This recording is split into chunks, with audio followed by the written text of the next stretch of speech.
A gente pode continuar falando mal da Catherine. Eu nunca me canso.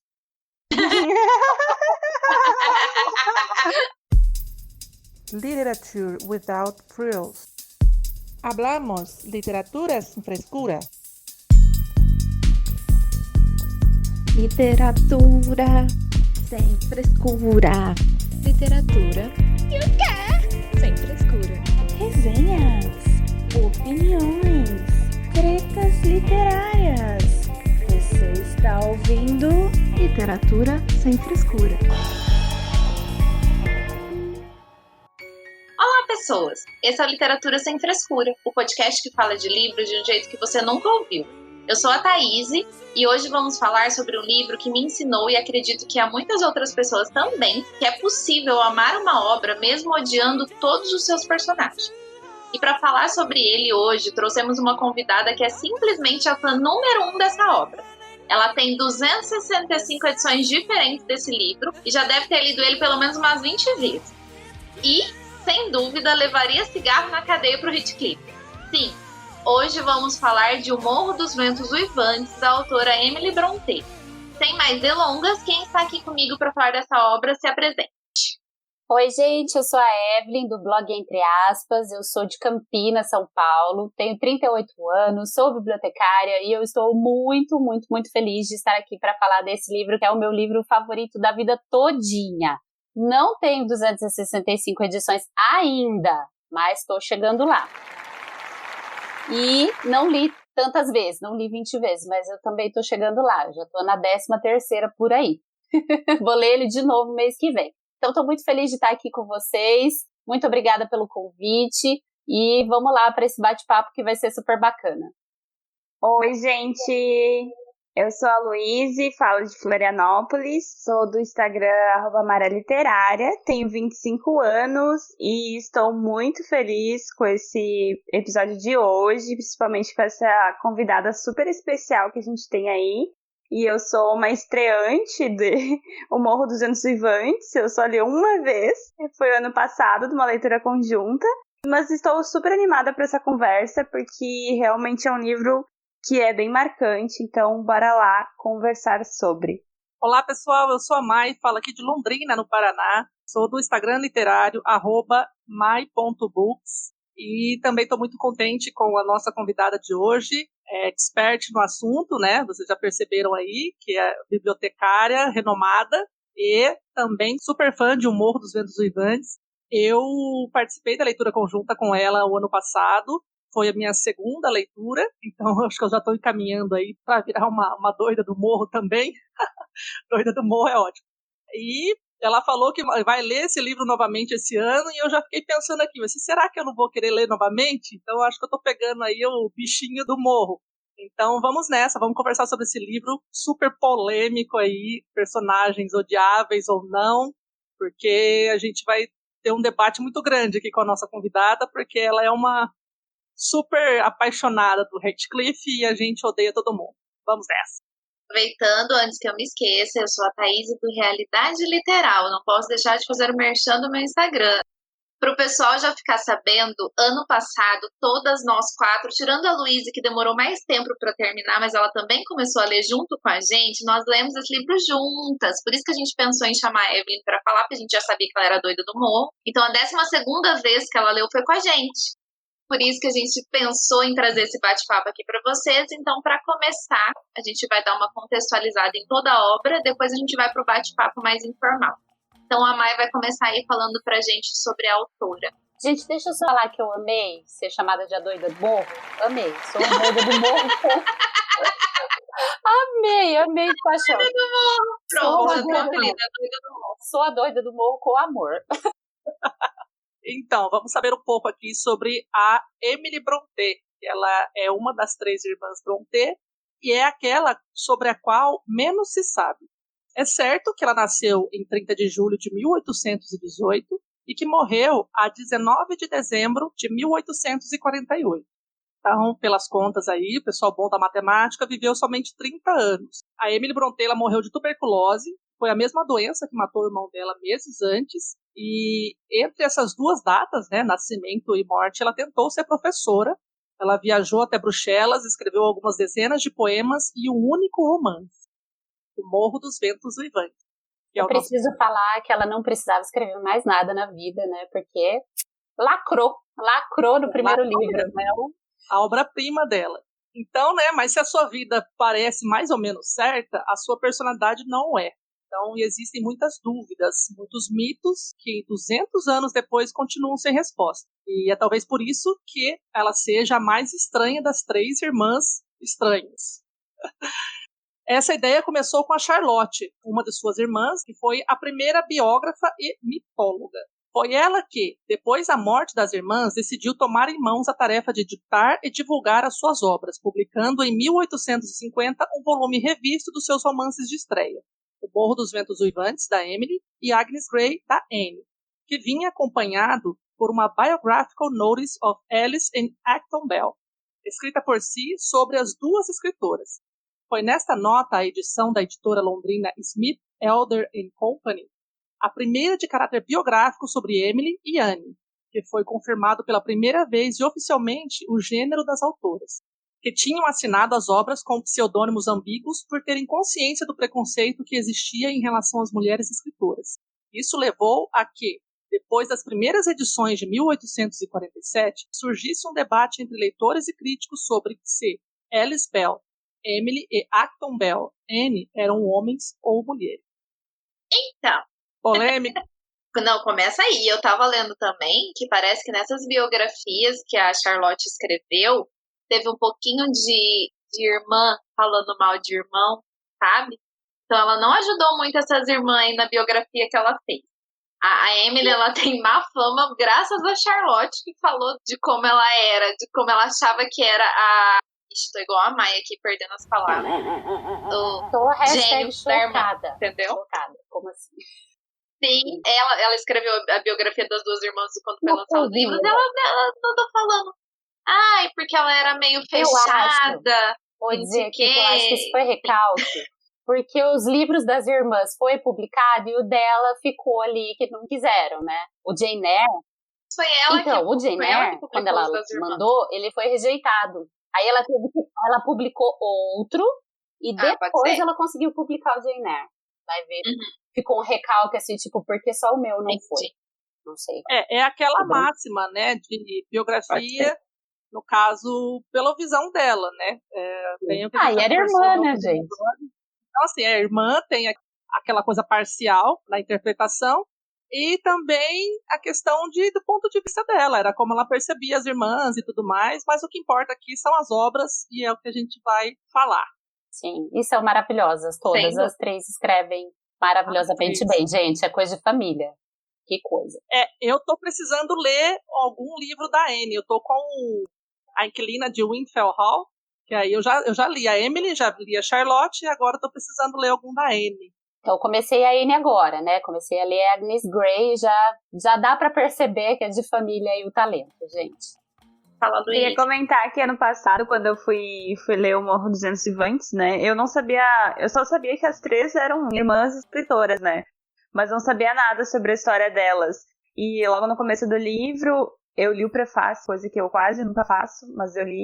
E aí ele apresenta, né, a história principalmente da Emily, mas conta um pouco, né, isso que a gente trouxe resumido aqui, né, sobre a história das 3 e sobre as dificuldades da época e de tanto que elas lutaram para escrever, né, e os preconceitos que sofreram e também as doenças, né, porque era uma família e tragédias da família, enfim, que naquela época era um pouco mais comum, mas também sobre a força delas, né, e de continuar escrevendo e terem publicado mesmo com tantas dificuldades. E depois a própria Charlotte, apesar de poder ter havido um pouco de ressentimento aí nessa biografia, ela também fez um esforço, né, porque ela foi a irmã mais velha, mas que as outras se foram antes dela, né, e ela ficou e ainda divulgou o trabalho das irmãs e tal. E, nossa, é uma história muito forte, muito linda, muito guerreiras essas escritoras.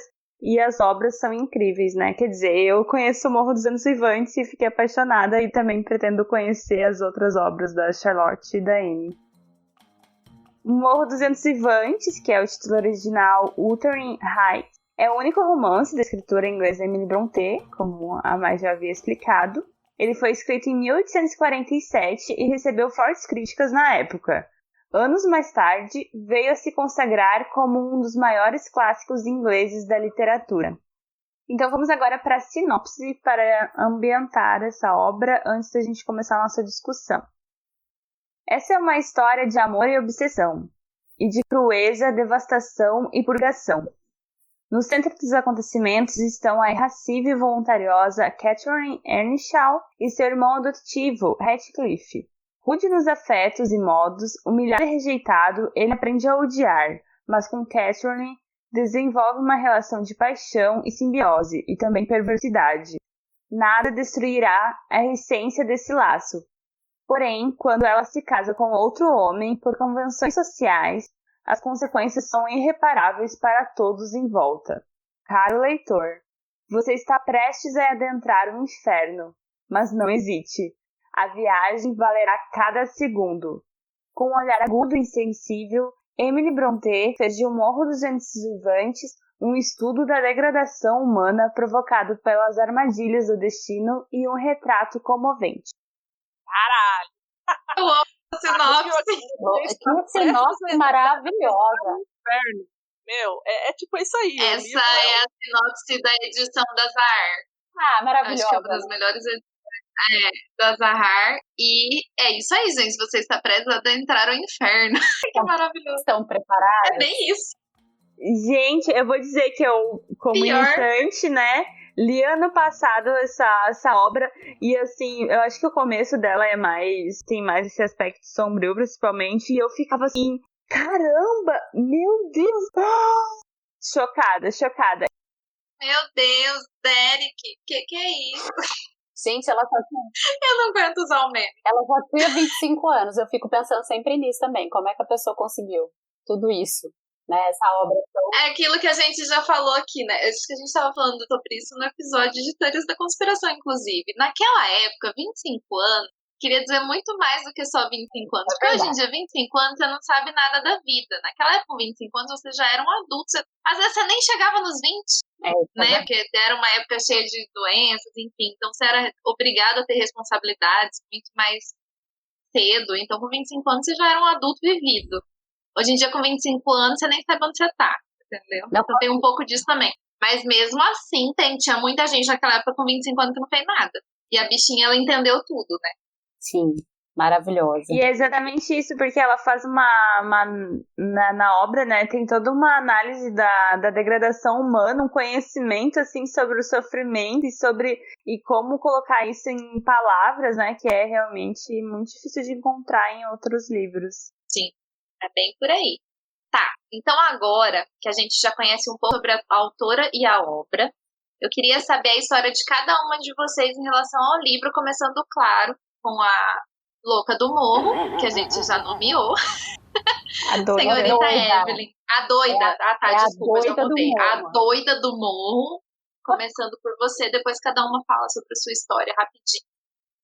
Bom, eu queria começar, na verdade, com uma citação do Carlos Ruiz Zafón, que eu sei que tem duas apaixonadas por ele aqui, não sei se a Luiz também gosta, tô vendo que gosta, então maravilhoso esse homem, né, gente?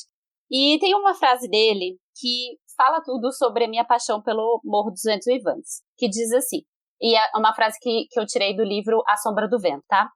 Poucas coisas marcam tanto um leitor como o primeiro livro que realmente abre caminho para o seu coração. E foi isso que aconteceu com o Morro, gente. Até então, assim, eu tinha lido bastante já, porque eu conheci o Morro, tinha 19 anos. E eu tinha lido bastante, mas ainda não... Sabe quando não tem aquele livro, assim, que vai lá pro coração?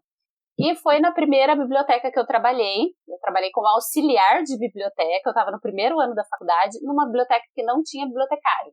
Eu era auxiliar de ninguém. Foi muito legal.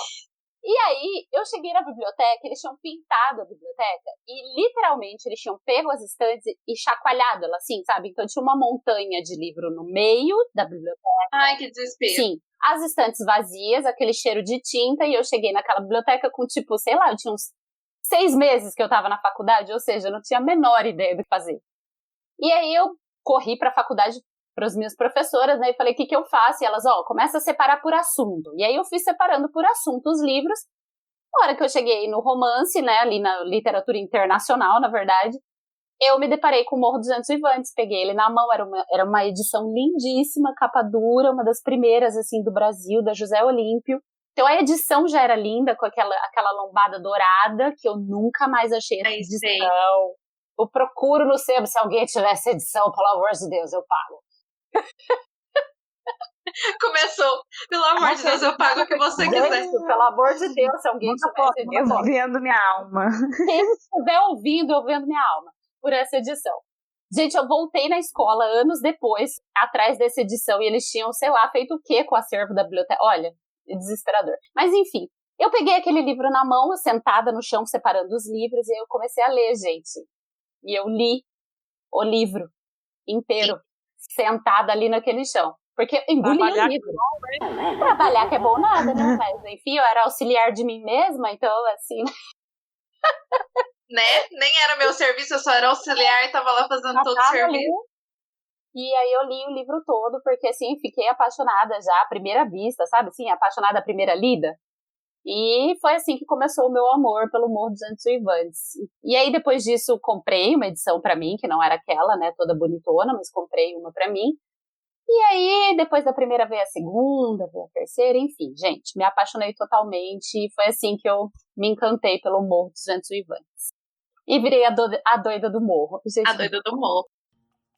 Só uma pergunta. E a ideia de começar a comprar milhares de edições diferenciadas surgiu quando? Ou mais ou menos quanto tempo depois? Foi bastante tempo depois, que na época eu era estagiária, né? Não tinha muito, assim, muito money, que é good, mas nós não have. Mas quando eu comecei a trabalhar, acho que no meu primeiro emprego, eu já tinha, assim, um pouquinho mais de dinheiro. E eu fui numa livraria e vi uma capa dura. Eu tinha uma só, a brochura, e aí eu vi um capa dura. E eu falei, né, amo tanto esse livro, vou comprar um capa dura. Fico com brochura, um capa dura. Aí, um tempo depois, eu vi um capa dura de outra cor. Aí, olha, esse aqui também é bonito, né, vou levar. Que coisa, né? E aí começou tipo os critérios nossos de compra. Eu, tipo, nossa, esse é tão lindo, esse é tão lindo, esse é tão lindo. E aí, assim, a hora que eu cheguei nos 10, aí eu falei assim, não, tô decidida, eu vou colecionar mesmo, eu vou colecionar. Não, que chega. Aí eu falei, já tô louca, agora vamos. Sabia que não. Eu pensei assim... Na hora que eu cheguei nos 10, eu desconfiei que eu tava colecionando, é ótimo. Desconfiei que já virou uma coleção e falei, beleza, então é isso mesmo. E aí eu comecei a caçar. Aí eu ia atrás mesmo das edições diferentes, enfim. Aí foi quando eu comecei a... O mais legal é que você também coleciona em outras línguas, né? E você já tem em espanhol, né? Que acho que você já mostrou pra gente. Rombosas, marrascosas, lá. Como é o nome daquilo, gente? Não vou falar que a Thaís fica brava. Mas, gente, pelo amor de Deus. Não, a gente tá no episódio...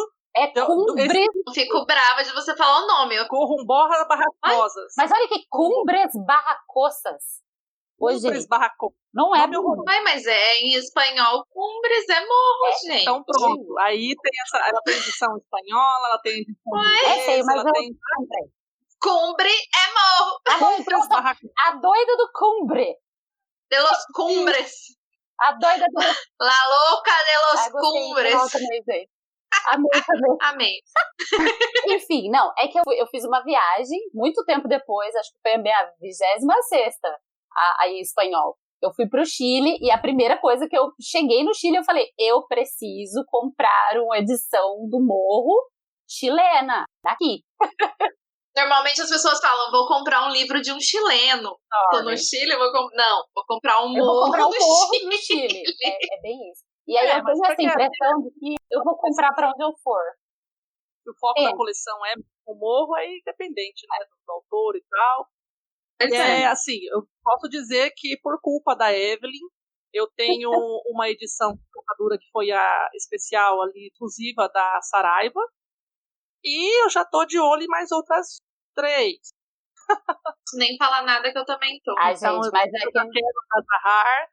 A da Dark Side eu quase comprei ontem. E de antemão vai sair a da Antofágica, que eu já tô pirando sem nem saber como é que vai ser. Então, não, assim, gente, mas... eu preciso ver essa capa. Deixa eu contar a história da Dark, deixa. A história da Dark foi muito boa, eu estava dirigindo. Eu estava dirigindo, voltando para casa, quando eu recebo mensagem ao mesmo tempo de Thaís e de Mai. Ao mesmo tempo, tipo, Evelyn, você viu essa edição? Eu parei. É porque nós viu quem que a gente lembrou. A primeira pessoa que veio na cabeça, a louca. Então, a doida do morro, ou a louca de Los Cumbres, parou o carro. Eu parei o carro no acostamento, parei, literalmente, e comprei a pré-venda. A louca. Eu lembro de você me contando disso. Eu vou parar. Né? Não estava lançando, ele estava lançando, ou seja, ia ter tempo. Tava lançando, exato. E é assim, gente, eu quero saber. Era pré-venda. Fico sem próxima vez, mesmo, aí, não tem problema. Manda assim, Evelyn, onde você tá? Tá segura? Tá em casa? Depois você fala. Isso pode dar Maravilhosa. Ai, gente, não, eu tinha que parar e comprar na hora. Aí eu comprei e mandei. Gente, eu comprei agora. Acabei de comprar, não sei se vou ter dinheiro, não importa. A gente fica sem comer um mês. Não importa, ótimo. Tô nem aí. Tem uma frase de Erasmo que dizia: quando tenho dinheiro. Como que era, gente? Quando tenho dinheiro, compro livros. Se sobrar, compro roupa e comida. É isso aí. Entendi. É a lei de por aí mesmo. Nem falo, não posso nem julgar. Não podemos julgar, né? Esses hábitos. Mas, então, a minha história eu acho que eu já adiantei um pouco sobre o livro. Para dar mais detalhes, na verdade, foi assim. Você já conhece que eu sou compulsiva por leituras coletivas, né? Na minha adolescência. Pois gente, é. Eu tô ficando assim, eu tô em 4 leituras coletivas esse mês. Deus é pai. Eu também. É um mundo sem saída, né? Você entrou, já era. Voltar atrás. Depois da primeira, a porta de entrada, assim, ó, só vai. Mais forte já é. A Thaís chegou pra mim. Luíse, a gente vai ler o Morro dos Insurvantes. Tu quer entrar? Deu, eu não sei. Não, mas entra, já criamos um grupo lá. Deu, tá bom, né? Eu tenho outras 5 leituras coletivas, mas tá bom. E como eu disse, eu não conhecia muito sobre a história. Eu não sabia nem direito o que era. Eu nunca assisti os filmes, eu ainda não assisti nenhuma adaptação. Então eu realmente entrei super crua na história e me deparei com todos aqueles personagens extremamente controversos, né, no mínimo, para dizer o mínimo. Então foi mais ou menos assim. E como toda boa leitura coletiva, obviamente eu atrasei, né, eu não li junto com o grupo, mas eu terminei ele e estou bem feliz por ter chegado ao final e por ter conhecido essa história. Você fez o caminho certo. Você foi pelo livro primeiro. Eu tenho uma amiga que sabe da minha loucura, né, sabe da minha paixão pelo morro, e aí ela me ligou um dia, assim, inconformada. Ela falou assim: eu acabei de assistir o Morro dos Insurvantes. Como é que uma pessoa pode gostar daquilo? Também acho do filme, também concordo. Então, aí eu falei assim: não, mas você leu o livro? Aí ela falou: não. Falei: então vou te dar de presente, você lê e depois a gente conversa. Só pelo filme não dá. Não dá pra saber.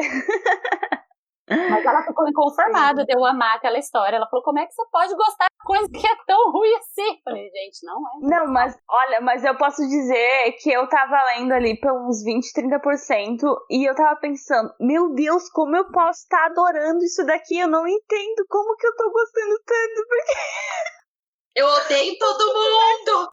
Eles se tratam mal o tempo todo, é uma loucura. Aquela cena inicial com os cachorros, eu já quase tive um treco. Eu tenho medo de cachorro, quase tive um treco naquela parte. E eu tava adorando. Tava sofrendo, mas tava adorando.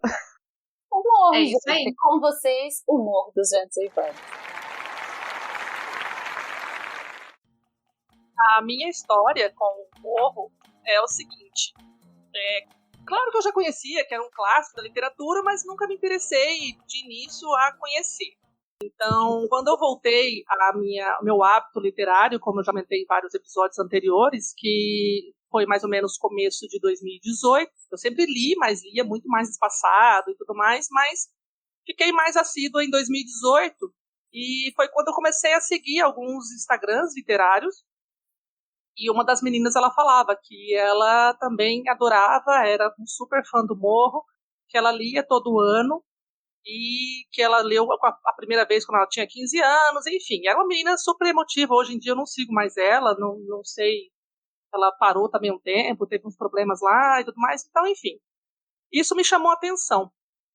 E me fez lembrar do filme A Proposta, com a Sandra Bullock e o Ryan Reynolds, em que ela comenta para ele que ela lia também todo ano no Natal esse livro.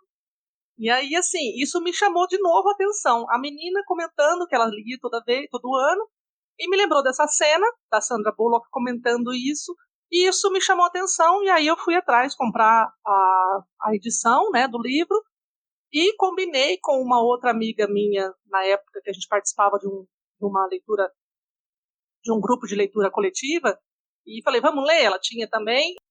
E aí lemos juntas, acho que foi em fevereiro de 2019, e gostei bastante, só que eu também fiquei com aquela sensação, assim, gente, como é que uma pessoa quer ler esse livro todo ano se tem todo esse ódio, e essas pessoas são odiáveis, e todo mundo, que nem a Luísa falou, se tratando mal e tudo mais, mas tem uma profundidade sentimental do âmago do ser humano, da crueldade, assim como foi dito na sinopse.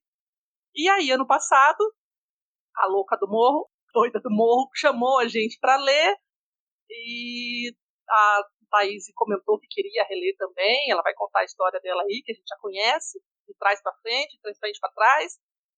E aí a gente... Fala da sua história, senhora. Na hora da minha história, eu falo da minha história, obrigada. Não sei falar, eu só tô falando que eu conheço de frente para trás, de trás para frente. E aí eu reli, no caso.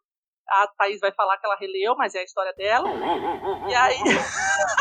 eu reli pela 12ª vez. Dá pra respeitar a vez da coleguinha? Obrigada. Depois é eu que fico cortando. Você fica contando até a minha história.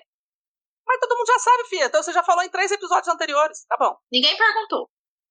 E aí a Evelyn, não sei como que foi, que funcionou. Acho que foi a Thaís mesmo que comentou que queria reler o livro e chamou a gente numa leitura coletiva. E eu reli esse livro e... provavelmente eu vou reler mais algumas vezes, não todo ano, também, como a... Vamos comigo, Maia. A Thaís também vai reler. Vamos junto. Vai reler sim, Thaís. Você não fica balançando a cabeça, não. Fazer uma bienal, assim, agora anual fica mais complicado. Mas não vou reler, não. Eu li pra esses dias, gente. Calma, não é assim. Não deu nem um ano ainda, né? Calma que eu consigo fazer vocês ficarem. Não, eu tenho muita coisa pra ler.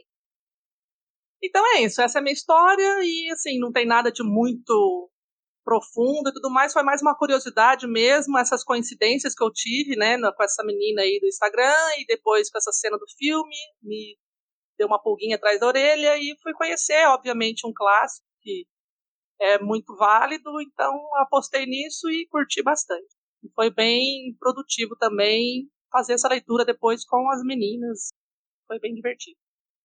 Vamos pular, porque a Mai já contou a minha história. Eu não contei, eu falei que eu sei de cor e salteado. É muito amor. Bom, então, nossa senhora, depois fala que depois é eu o problema. Então, gente, a minha história, como eu já contei aqui em alguns outros episódios, eu lembro que eu contei essa história pra Eva, quando ela falou que ela era louca do morro, que a primeira vez que eu li foi no auge da minha adolescência, quando o Crepúsculo fazia sucesso, e eu tenho certeza que foi o mesmo jeito que muitas outras pessoas conheceram o Morro dos Ventos Uivantes, então dei um ponto positivo para o Crepúsculo, dei um voto de... Enfim, porque o que acontece? Eu li, comprei uma edição da Avon, minha mãe vendia Avon na época, comprei a edição porque estava lá na capa assim, livro preferido da Bela do Crepúsculo. Uma capa horrorosa, preta, com uma flor esquisita, horrível. Eu tinha ele até pouco tempo atrás, eu troquei ele com uma menina aqui da minha cidade. Que aí eu comprei uma edição da Zahar, tudo bem que é de bolso, mas... Você ficou disseminando essa edição para outras pessoas? A menina aqui... Eu lembro que depois quando eu fui ler, eu tinha ficado com medo, tipo, de a história ser adaptada, mas não era não, era a história normal, assim, tava igualzinha aqui, enfim. Mas, enfim, eu li nessa capa, eu lembro que na época, no meu auge, na minha adolescência, eu devia ter uns 15, 16 anos quando eu li. Eu amei, porque eu sempre gostei desses personagens meio sombrios, eu sou a pessoa que torce pelos vilões, sempre fui sendo você, porque eu gosto de gente estranha. E eu amei naquela época, e assim, logo que eu voltei a ler, voltei a comprar livro, já contou essa história aqui também, foi um dos primeiros livros que eu comprei. Só que foi um dos primeiros que eu comprei, uma nova edição de bolso bonitinha, mas a tradução boa, enfim, eu dei uma enrolada. Eu comprei, mas como eu já tinha lido, eu fui passando outros na frente e fui até que eu falei, quero reler, que foi quando eu falei que queria reler em algum post, eu acho. E aí a Evelyn falou, vamos ler todo mundo. Aí eu chamei essas doidas tudo aqui pra todo mundo ler. E eu amei mais do que eu amei da primeira vez. Eu lembro que assim, como a gente tinha metas, eu só parava porque tinha meta, porque eu sentava pra ler aquela meta da semana e eu lia numa sentada. E você não quer parar de ler. Você quer saber o que vai acontecer com esses retardados, que é um monte de gente ruim, mas você quer saber o que vai acontecer, você quer saber onde que vai dar aquilo, até onde eles vão. Até onde a ruindade dessas pessoas pode chegar. É isso que você quer saber. E assim, eu amei mais que da primeira vez. Sem contar as vontades que a gente 1000 vezes tem dentro do livro, durante a leitura, de estapear aquele povo, né? Você tem uma vontade imensa de estrangular um, tapear outro, xingar mais um fulano. É uma sensação assim de altos e baixos, mais baixos do que altos. Que ódio. É ódio que chama, dá ódio. Mexe com o emocional mesmo da gente. Mas eu acho que essa é a graça do livro, gente. É que ele mostra a vida como ela é, né? As pessoas assim naquela... Nossa, mas a gente não odeia todo mundo. A parte assim, mas... Gente, mas é que vocês odeiam todo mundo. Eu não odeio todo mundo nesse livro. Deixo claro. Nem ela de novo. É que eles eram amor bandido. Casa longe da outra e ficava naquele mundinho de picuinha um com o outro, enfim, é complicado. Já que a gente tá falando desse povo ruim, então vamos para a próxima pergunta que eu coloquei aqui, que é: qual é, na sua opinião, o personagem mais detestável desse livro e por que é a Catherine? Sim, só para eu saber mesmo. Não existe. Gente, a primeira. Não, é o capeta aquela menina. Não, mas vamos falar o que vocês acham sobre esses personagens, falando sério agora. Esses personagens que a Emily Brontë criou nesse livro. E o fato deles serem tão detestáveis e o fato da gente reconhecer tanta gente naqueles personagens. Porque como que ela deu conta de colocar a pior da natureza humana naquele povo? Dissertem. Bora lá, posso começar? É você mesmo. Então tá bom. É a Catherine. Aquela assim, gente, hoje eu vou escolher a Catherine. Eu quero que ela saia, porque... Ela é o capeta. Ela é o capeta, perno de personagem, entendeu? Ela fica aqui, enchendo o saco de todo mundo nessa casa. Não sabe o que ela quer, não sabe se ela quer ficar com o Heathcliff, se ela quer ir pro Linton.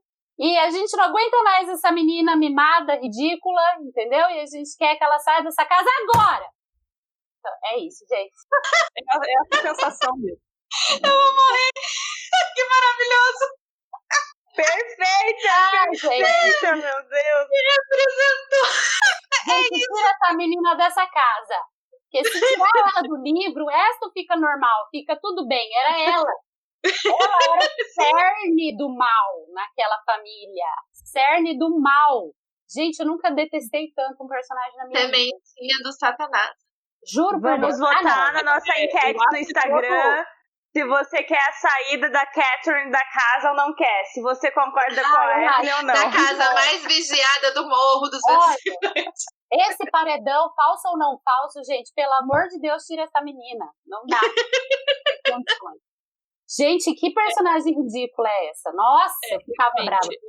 Ela tem profundidade e a complexidade que a gente não consegue entender. É bem essa coisa mimada mesmo. Ela tem uma vontade, depois ela tem outra, aí ela quer manipular todo mundo, ela quer fazer que as coisas sejam do modo dela. Então, assim, realmente eu acho que a maior parte, ou toda a treta da história, se resume o sentimento que ela tem diante das coisas ali. E aí isso começa a espalhar nas pessoas, nos personagens ali com quem ela convive. Sim.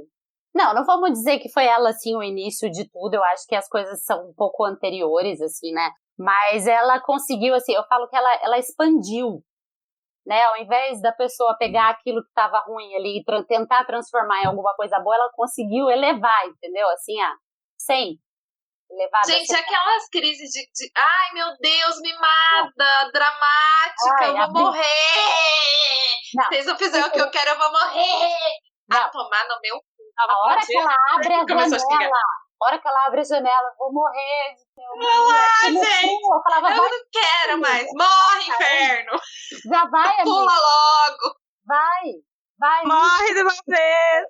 Nossa senhora, eu ficava muito brava. Gente, ela, olha, ela indecisa, não sabe o que é da vida. Mas assim, dona também de uma das frases mais lindas do livro, né?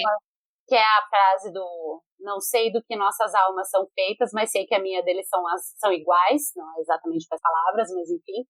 Que é uma das frases mais românticas do mundo. Ela tem umas citações legais, a hora que ela tá conversando com a Anneli também, que ela fala dele, que o amor dela pelo Linton mudava com o tempo, mas o amor pelo Heathcliff era igual às rochas. É linda. Porém, no entanto, todavia, fora isso, gente, pode ir. Beijo, me liga. O que é isso? Não, gente, ela é terrível. Terrível, acho que... Ela realmente amava ele de todas as forças dela, só que ela não sabia lidar com tanto sentimento, né? Eu acho que ela... Isso aí, pra mim, tem outro nome. Não é amor, é doença. Não, assim, os dois não é amor. Nem o dele não é ela, amor. Aquilo ali que existe entre os dois é loucura. É doença, obsessão. Assim, amor é outro rolê. Aquilo que acontece entre os dois ali é total obsessão. Mas vamos explicar. A tretaiada toda lá, que ela casa com outra pessoa e tudo mais, que aí começa a virar obsessão. Mas no começo ela sente tudo aquilo, só que ela não sabe lidar com a pressão que é realmente de... Pressão social, né? A pressão social, exatamente. Sim. Ai, mas eu tô tão bonita, eu tô de roupa, ele suja minha mão, né? Ele é sujo, ele é pobre. E como que eu vou... E é uma coisa, né? Começa a ficar, tipo, criança se conhece, aí é tudo divertido, e aí quando começa a ter essa sensação de mocinha mesmo, de olha, as outras mocinhas andam assim, assado, ela começa a sentir esse distanciamento social, mas ao mesmo tempo ela vive em conflito ali com o sentimento interno. Sim. Então, mas aí isso que me irrita. Você não escolheu outra, amiga? Segue a vida. Segue a vida. Banca, né? Banca sua escolha e vai. Não quis ficar com o outro porque o outro era rico e engomadinho, então você fica lá. Fica lá. Aí tu fala, vai. Manipuladora. Manipuladora, tá manipulando o jogo. Também acho. E sabia como fazer, né? Punha os dois no chinelo. Isso que é o pior. Gente, então, mas vamos combinar que tudo começou com o pai da Catherine, que levou o Heathcliff para casa e não soube administrar o que ele tinha feito. Ele não soube bancar o que ele tinha feito na casa dele, né? Exato. Todo o rolê começou ali. Ele adotou um menino, levou o menino, sabe-se lá o que aconteceu, né? Porque existem suspeitas. Da onde veio essa criança? Do nada. Achei na rua e levei para casa. Não, gente, não foi isso que aconteceu. Só imagina o seu boy chegando em casa e falando assim, trouxe essa criança aqui pra você cuidar. Achei na rua, trouxe pra você cuidar. Aí tem aquela descrição horrorosa sobre ele ser puro e mestiço e... parecendo o diabo. Escuro igual o diabo. Ai, gente, isso me dói só de lembrar. É uma descrição feia. Mas eles não queriam dormir no mesmo quarto que ele. Gente, era só uma criança, sabe? Assim, é complicado. Começa aí o erro, porque aí esses adultos não souberam administrar isso, né? E o coitado do Heathcliff é aquela questão. Ele ainda tem a desculpa pra ser ruim. Exato. Ele tem a desculpa pra ser ruim. Embora nem tudo seja desculpável que ele fez. Lógico. Eu amo do fundo do coração, mas nem tudo que ele fez é desculpável. Tá? Lógico que não. Mas é compreensível, vamos dizer assim. Sim, isso. E também tem a questão, porque pela própria descrição do Heathcliff, né, quando chega, ou e depois também quando ele vai embora, né, e volta, que no livro traz essa discussão que é civilização contra a barbárie, né, porque ele é como se fosse uma pessoa não civilizada, né, um selvagem desse mundo selvagem, e aí os Linton e a própria Catherine representaria esse mundo civilizado certinho e tal, né? E é um choque desses dois mundos e tudo que acontece pelas injustiças que sofre e todas as mazelas humanas. E isso faz surgir, acho que, o pior dos seres humanos, né? O pior, sim, no caso, nos seres humanos. Exatamente. Mas respondendo à pergunta aí, eu gostaria de falar que a minha personagem mais detestável, na primeira parte, né, Catherine. E na segunda parte é o menino lá, o menino... Eu acabei de esquecer o nome, peraí. O menino sobrinho da Catherine. Filho do Linton. Exato. O Edgar. Não. É o filho Não, é o filho do do Heathcliff. É o filho do capeta. Essa senhora que Cara. infernal. Tinha que ter um contraponto, Meu Deus né? do céu. Era ruim de um jeito, e aí, obviamente, que o filho do outro tinha que estar pra trombar ali, né? Pra bater de frente. Não, mas também, gente, vamos... Olha, foi criado pelo demônio, né? O que ia virar? Que é a criança? O capeta. Mas ele já chegou. Nossa, eu odiava muito ele. E ele tentava manipular, né? Nossa, ele era assim... Gente, eu odiava muito. Tá vendo, gente? A gente odeia todo mundo. Não, é difícil. Não, sabe quem que eu não odeio? Que eu fiquei assim com o coraçãozinho. Ela também. Embora ela me irritava um pouco no leve trás ali. Que às vezes ela falava não, assim, ela me deixou nervosa também. Não vem não que ela me deixou nervosa, porque ela era muito isqueirinho. Mas então, eu ouvi um negócio aqui. Ai, mas, nossa, já pensou que absurdo, gente? Ela, isqueirinho, ela ia lá e tacava fogo na treta. Ao invés dela segurar e ficar quieta, ela ia lá e tacava a treta. Não, também não gosto dela, não. A hora que ela precisava falar, que você falava assim, você sabe? Fala! Fala, inferno! Ficar quieta. Que ódio. Não dá pra gostar dela também, não. Não dá, gente. Eu tinha uma certa dosinha do Harrington. Gente, não, tadinho. Eu amo ele. Maravilhoso, tadinho. Ele ficou ali no meio daquela maldade e ele não ficou mal. Ele conseguiu ser... Perdido. Eu acho que ele nem entendeu o que tá acontecendo. Ele falou, sei. Eu tinha muito dó dele, porque parecia que ia acontecer a mesma coisa que ia acontecer com o Heathcliff, né? Porque por ele também não saber ler essas coisas, né? E aí a outra Catherine. Como ficava... Catherine segunda. Gente, com preconceito um pouco, né? E o primo. Esse aqui vai ter que ter spoiler, porque não tem como falar. A gente já tinha decidido isso antes, já. Não tem problema, não. Pra mim, lançado em 1847, não é spoiler, né, gente? Não tem mais como. Que a gente decidiu que, como é um clássico da literatura, muitas pessoas já leram, e como já tem filme também, né? Não, e é um livro, gente, que o spoiler não estraga ele. Não. Por mais que você saiba da história do livro, você vai ler e vai ser tão maravilhoso quanto. Não é um tipo de livro estamos aqui as pessoas que já releram pra contar isso. Sim. Então fiquem tranquilos, tá tudo certo. Mas eu concordo com vocês aí. Realmente, o Harrington, ele ficou ali meio neutro na maldade, né? Ele só observava tudo, sofria também em alguns momentos ali com a malcriação das crianças. E eu realmente, na primeira parte, é a Catherine, vou votar nela pela falta de afinidade.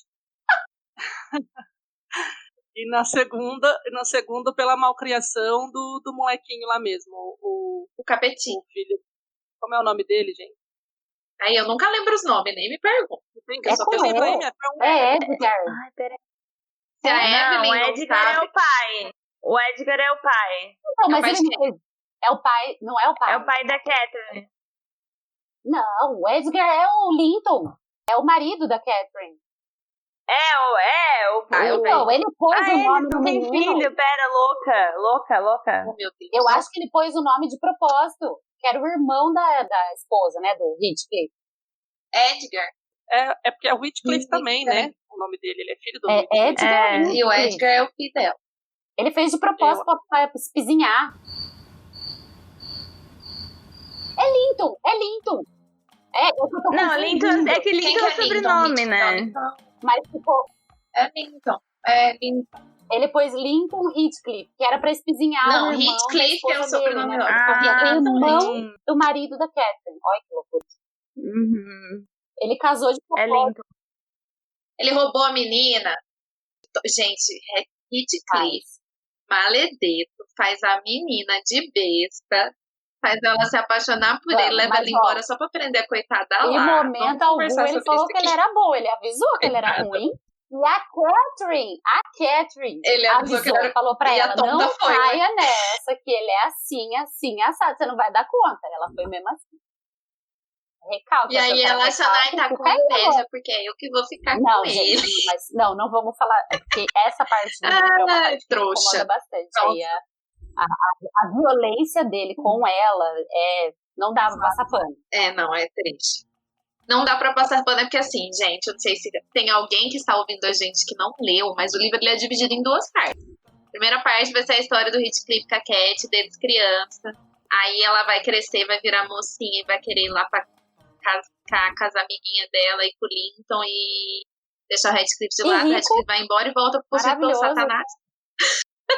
E rico. E ela já tá casada, aí começa o drama, porque, tô casada, meu Deus, o Heathcliff chegou, o que eu faço? Eu vou morrer! Aí esse drama, eu vou morrer. E aí a segunda parte tem essa questão do Heathcliff que vai casar com a cunhada da Cat. Ele maltrata ela, gente. E aí, ele maltrata a coitada da menina até onde não dá mais. Tudo bem que ela foi tonta, porque todo mundo avisou, mas depois que ela foi... Sabe, né? Não tinha necessidade. Maldade. Mas é aquilo que a gente falou, gente. Heathcliff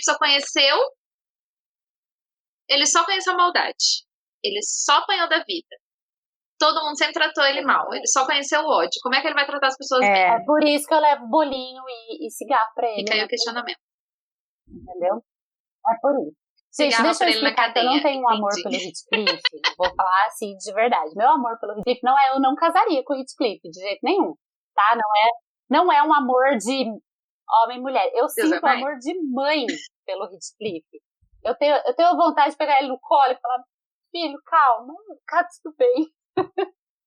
Gente, amor de mãe, onde que eu errei com essa criança? Alguém na vida, assim, tudo bem que ele teve um pouco, assim, da Nelly, né? Eu acho que a Nelly fez ali um papelzinho de carinho, de mãe com ele e tal. E isso é uma parte que eu separei aqui pra falar, porque a Charlotte, quando estava fazendo essa parte de divulgar os livros, ela falou um pouco sobre os personagens do Morro dos Ventos Uivantes. E aí eu queria ler um pedacinho aqui pra vocês, que é muito fantástico, que ela fala do Heathcliff. Aliás, ela deu uma definição de ler o Morro dos Ventos Uivantes, que é uma das melhores pra mim, assim, da vida, que ela fala o seguinte, sobre grande parte do Morro dos Ventos Uivantes paira o horror das trevas, que em sua atmosfera tempestuosa e elétrica, por vezes nos faz ter a impressão de respirar relâmpagos.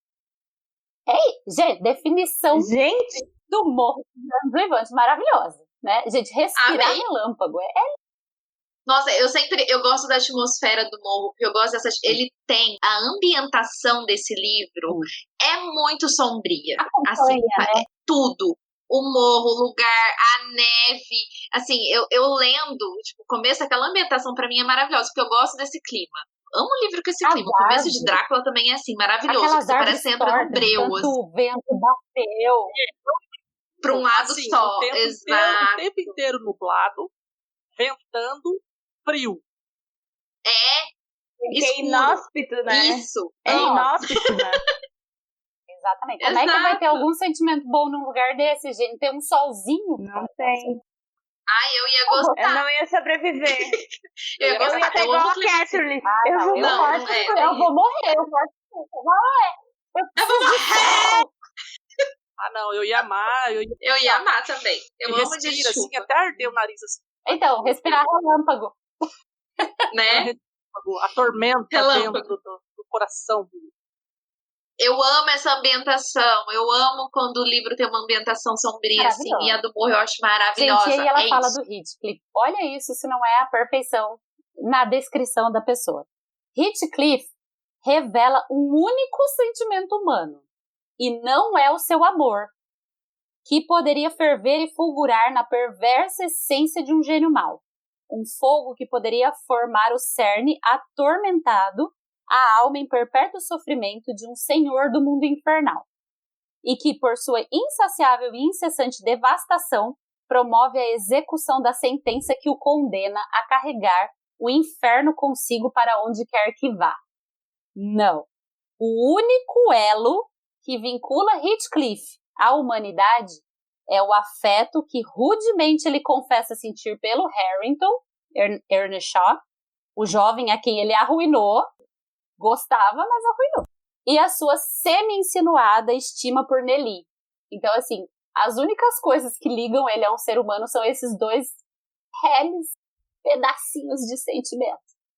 E que ainda ele tenta Sim. lutar contra, né? Porque ele sente Sim. uma proximidade com o Harrington justamente no momento em que ele judia do Harrington, ele se vê sendo judiado quando ele era criança, então ele tenta fazer com o menino. Isso que eu ia falar, ele tem uma assimilação. Uma assimilação. Então, e aí ele luta contra esse sentimento de empatia com o menino, justamente por ser o filho do irmão da Catherine.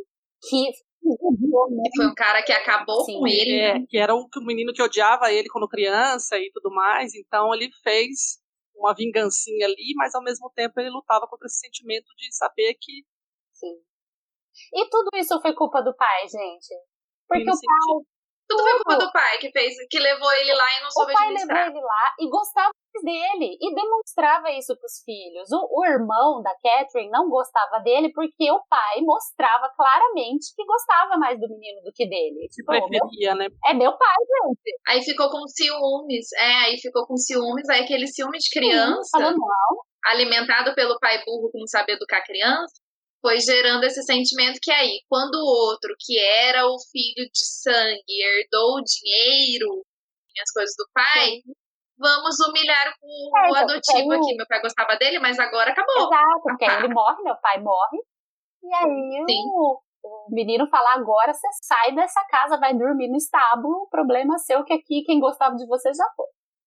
E a falta também de figura materna aí, no sentido de apaziguar ou equilibrar esse sentimento aí entre os filhos, no caso, né? Mas, gente, a mãe deles é assim, nem tava lá. lembro da existência dela. Eu acho que ela morreu antes. Comenta, né? Mas eu acho que é curioso porque a Nelly, ela quase assume esse papel de mãe, né? Só que é muito doido porque quando tu para pra reparar, assim, na verdade ela tem praticamente a mesma idade do que eles, né? Ela seria quase como uma irmã, só que por ser, tipo, pobre, né? Ser empregada, né? Ela tem todo o papel que deveria cuidar das crianças, né? Mas quando, na verdade, ela era, tipo, praticamente a mesma idade, assim. Mas realmente porque... e ela assume quase esse papel, tanto que o Radcliffe tem esse carinho por ela, porque é praticamente o papel materno que é ela que assume, né?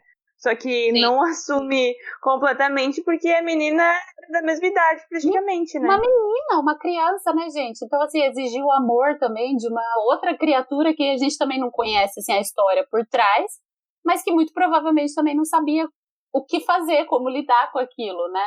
Sim. Então, assim, gente, é um monte de gente que não entende amor, que não sabe o que é amor, ninguém nunca nem ali teve amor. Então não tinha como ter amor ali. Simples, Exato. não tinha como, gente. Como que faz? Tudo um pouco ruim.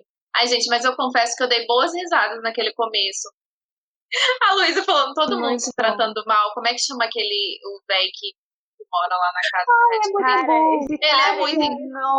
Ele é muito engraçado, aquele velho rabugento, né? Ele fica praguejando. Isso. Joseph. Melhor personagem. Eu amo personagem rabugento.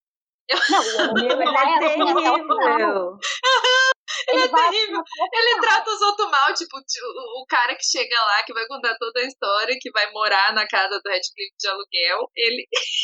O cara visita, ele trata a visita mal pra caralho. Não, e aí chega o dono e trata pior. Eu, se sou aquele homem, eu voltava. Eu teria dado meia volta. Eu também. Numa casa dele. Eu também, na hora. E depois ele é isso, atacado pelos cães. Ele é atacado pelos cães. Quando o Radcliffe volta, que o cara recém tinha sido quase atacado pelos cães, quase tinha mordido ele, aí o Radcliffe volta, chega ali e olha, e ele vai reclamar desse ataque. Os cães bravos, não sei o que lá, estão soltos dele. Mas eles estão no lugar deles, você que, tipo, tá onde não deveria. As trocas de amor ali é maravilhoso. Não, é maravilhoso, gente. Não, e aí ele tenta com a menina, né? Porque a Catherine tá lá, a Catherine filha, né? E aí ele vai tentar com ela também, e ela também esculacha com ele. Ela não tá nem aí, ninguém, tá todo mundo ali. O que tá fazendo aí? E vai embora. Coitado. Corre naquele chá. Se fosse aqui no Brasil, você quer chá top? Um tá com uma peixeira na mão, uma faca, um punhal, um revólver, porque tudo que eles dão ali é tudo como se fosse tiro, porrada, bomba, rigidez atrás de rigidez. É muito engraçado esse começo, gente. Assim, Isso é engraçado mesmo. Não, é engraçado. Eu ficava pensando só assim, gente, ele não vai embora, ele não Corre vai daí, moço. Moço, vai embora, moço. Mas não, aí ele fica curioso, ele quer saber o que aconteceu naquela casa. Por que esse povo é ruim? Aí que a gente vai descobrir por que todo mundo é ruim. Isso é um outro encanto, eu acho, do livro, né? Porque o livro é uma história contada, né? E, gente, tudo que é contado é uma delícia, né? Então a gente fica... A Nelly tá contando a história pra gente, né? De como aconteceu. Então tem todo esse encanto também, da contação. Ela tá contando pra esse cara que vai pra lá, e aí a gente fica ouvindo ela contar pra ele toda a história. A isqueirinha tá contando a história de... eu queria gostar dela, mas tinha hora que eu tinha vontade. Não, eu não consegui também não, porque... Não, é que assim, eu achei ela a maior parte do tempo mais neutra, mas ela teve os pontos negativos também. Aí, assim, não é que eu falei que eu gostei dela, é que ela estava menos odiada. É menos ruim. É menos pior ali, vamos dizer assim. Ela foi só meio banana em alguns momentos, assim, sabe? Gente, vamos falar. De omissão e tal. A gente não vai falar do Lincoln, do marido da Catherine, aquela pessoa que não se abalava por nada. Picolé de chuchu. Que a menina tava chorando, jogada no pé dele e ele tomando chá. Assim. É uma mosca morta, né? Gente, é um picolé de chuchu. Ele tava morto. Nada. Ele já tinha morrido. E ninguém ele tava morto por dentro, assim, há muito tempo. Mas realmente, a menina lá se descabelando, eu quero morrer! Isso, ela se jogando no chão e ele assim, pegando o chazinho. Posso comer. Mas ela merecia. Eu fiquei com ódio dele, mas ela merecia. Mas tinha que fazer isso mesmo. É outro amor doentio também, né? Porque mesmo ele vendo todo aquele sofrimento dela, o sofrimento do outro cara, tipo, ele não desiste, ele não arredava né? o pé. Não, e ela morrendo lá no quarto também, né? Ele não ia visitar. Tanto que a Nelly falou assim, você não vai lá olhar, você não vai lá ver? A menina tá morrendo lá. E ele, sei... Ficava ali, hoje eu não tô com vontade de novo. Vou ficar aqui mesmo, lendo meu livro. Zero à esquerda. E aí, na toa também que a Catherine tinha ódio dele, né? O que eu fiz na minha vida? Então, aqui... Bem feito, eu acho pouco. Morreu. Mas é essa sensação que a gente tem. Essa sensação que a gente tem o tempo assim, todo. Né? Você tá com raiva. Tem que sofrer mesmo. Por exemplo, eu tinha raiva dessa mosquice, né? Do Linton. Mas aí quando eu lembrava que ele estava sendo assim com a Catherine, eu falava, não, beleza, é isso aí, que ela merece, que ela é ruim também. Então você fica nesse sentimento, né, de... Uma coisa legal que eu li também, gente, não sobra que a Charlotte falou sobre o Linton, é que a Emily tentou colocar nele coisas específicas, vamos dizer assim, na época, né, que as pessoas achavam que era um temperamento de feminino. Então, assim, ele era uma pessoa calma, uma pessoa tranquila, uma pessoa que não fazia, né? Então, ela colocou isso num homem porque ela ficava revoltada, segundo a Charlotte, quando diziam que homens e mulheres não sentiam da mesma forma. E ela falava que os dois tinham sido criados pela mesma pessoa, pelo mesmo Deus, e que eles tinham capacidade, sim, de sentir as mesmas coisas. Por isso que ela colocou coisas tão femininas, da época achava que eram femininas, né? Num personagem masculino, pra dizer assim, não é bem assim, tá? Ou seja, lá. Maravilhoso! Olha essa revolução dessa menina Emily. Menina Emily revolucionária. Não é assim. Esses estereótipos que vocês estão colocando são errados. E eu vou provar pra vocês. Tanto que todas as pessoas são ruins. Vamos pôr gente ruim aqui. Enlouquecida, fazer escândalo. E o Linton era a donzela, né? Sim. Não, e ela também é uma personagem de força, né? Ela também tem alguns, se a gente pensar assim, alguns quesitos da personalidade masculina, né? Porque ela é forte, assim, e ela manipula os outros, né? Como ela quer e tal. Então acho que talvez tenha isso. Tá aí já a rebeldia de Emily, né? E a crítica aí não coloquem estereótipos. Sim, cada personagem ali tem uma personalidade também bem única mesmo. Tá? Essa diferenciação aí, tem esses contrapontos entre eles, no caso. Sim. Só a Catherine faz no ódio, no amor e na loucura. É isso, gente. É um livro que a gente odeia todo mundo. E a gente ama odiar todo mundo, porque o livro é muito bom. A narrativa te prende o tempo todo. Eu não odeio Heathcliff. Começou. Eu quero deixar isso claro. Toda hora, nossa, aqui, eu só queria dizer que eu não odeio. Mas eu odeio aquele que Eu não odeio o Harrington. Eu não odeio o Harrington. Eu vou dar o anjo pro Heathcliff. Eu quero dar um anjo. Quero movimentar esse jogo. Eu vou dar o colar do anjo pro Heathcliff. Que maravilhoso. Seguindo, eu queria saber de vocês, acho que a gente já falou bastante aqui, mas a pergunta que não quer calar é o que mais te impactou nesse livro?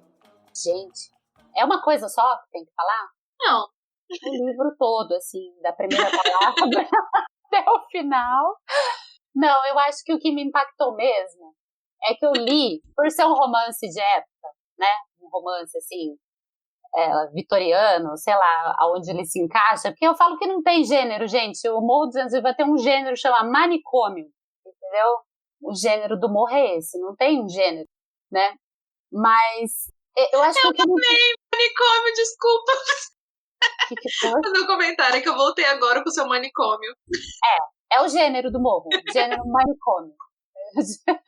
Entendeu? Eu achei muito bom porque no episódio de Melhores Leituras eu tinha comentado, porque eu não gosto de romance, eu li O Morro dos Ventos Uivantes e a Thaís, mas desde que ele é romance, não é romance. A gente não sabia como definir, não sabia. Não, mas então, aquilo não é romance. Mas ele nasceu numa época... Ele é vitoriano, né? Então era pra ele ser um romance. E acho que é isso que mais me impactou. Que não era aquele romancinho que vai dar certo no final, que vai viver felizes para sempre, não é aquela coisinha fofa. Acho que isso, assim, que me chamou muita atenção, porque eu nunca fui muito fã, vocês sabem, né, que eu não sou muito fã do romance romântico, assim, pula essa parte. Eu fico assim, cadê as tretas, gente? Ninguém vai morrer? Isso. Ai, para de se beijar que eu quero saber da história. É tipo assim. Cadê a realidade, né? Cadê a realidade? Tipo, gente, nunca vou esquecer que fui assistir Godzilla, eu sou fã do Godzilla, uma curiosidade só, sobre meu não romantismo. E aí eu fui assistir Godzilla e o último Godzilla era um casalzinho romântico lá, e o casalzinho romântico ia... Ai, para, que eu amo aquele ator, que eu nunca sei falar o nome dele, o Loki. Não, chegou numa parte que eu falei assim, gente, para de se beijar, eu quero ver o Godzilla. Eu vim aqui pelo Godzilla, gente. Eu quero ver a destruição da licença. Que maravilhoso. Então, assim, é mais ou menos isso. E aí o morro me deu isso, entendeu? Porque não tinha ninguém se beijando. Não tinha. A gente entendeu agora. Falar igual o menininho do Raça Negra de novo. Entendi agora. É isso que me impactou. Achei diferentão. Olha, eu acho que o que mais me impactou foi a maneira como que a Emily descreve os personagens.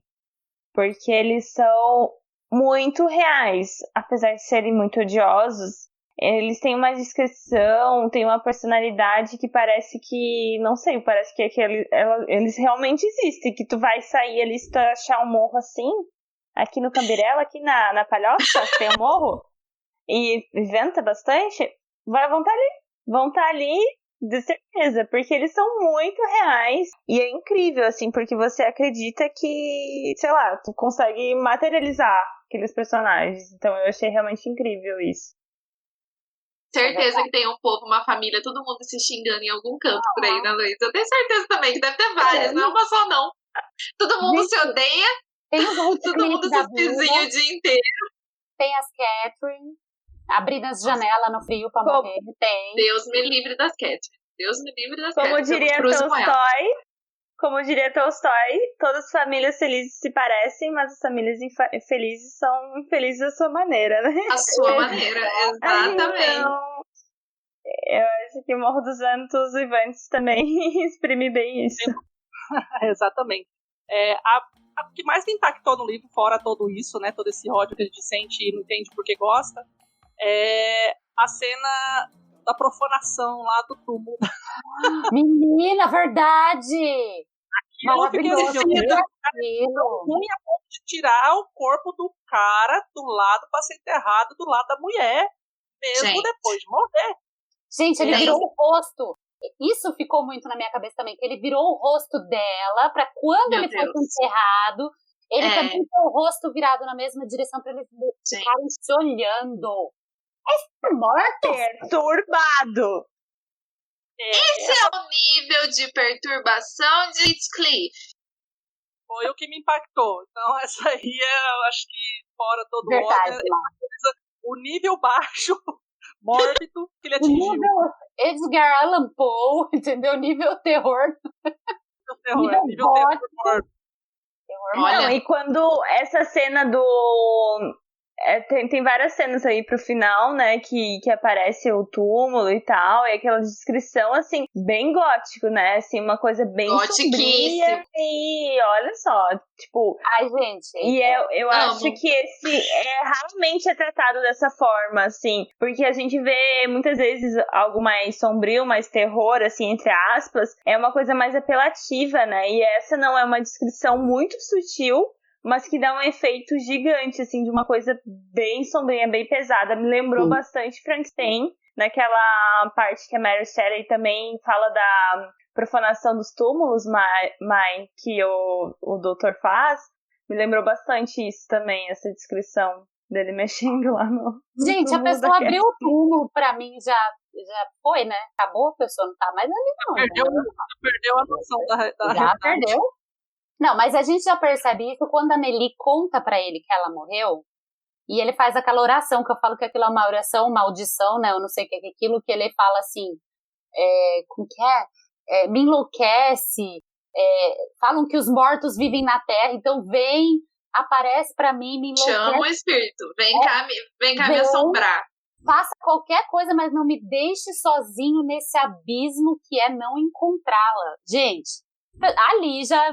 Oi, isso não é amor, não, amigo, você não tá bem? Então, aí vai pra minha resposta pra essa pergunta, porque o que mais me impactou foi chegar à constatação de que podem existir esse tipo de coisa que não é... Isso não se chama amor, gente. Não era amor, era cilada. Não, mentira.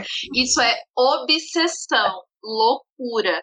E eu não consigo... eu não consegui assimilar esse negócio de profanação de tudo, esse negócio de oração pra bem aqui, e ele todo feliz lá com o fantasma, achando que é o fantasma dela que tá indo, gente, qual que é o nível de loucura que uma pessoa pode chegar? Só que aí, você começa a pensar, a pessoa pode chegar. Vocês acham que não tem um doido por aí, que não tem um monte de doido por aí, que não pensa assim? É essa loucura, e todos os outros tipos de loucuras que são descritas nesse livro. Porque não tem uma pessoa normal nesse rolê. Salva um. É todo mundo louco a seu modo. E é um monte de loucura. É aquilo que a Luísa falou, naquele morro ali perto de casa, pode ser que tenha gente assim. E o que mais me impactou foi pensar que deve ter um monte de doido desse espalhado por aí. Eu fiquei aqui assim, gente, esses doidos estão por aí. Ela não escreveu. E como que essa menina... Exato. E aí eu fico pensando, como que essa menina de 25 anos, lá no século XVIII,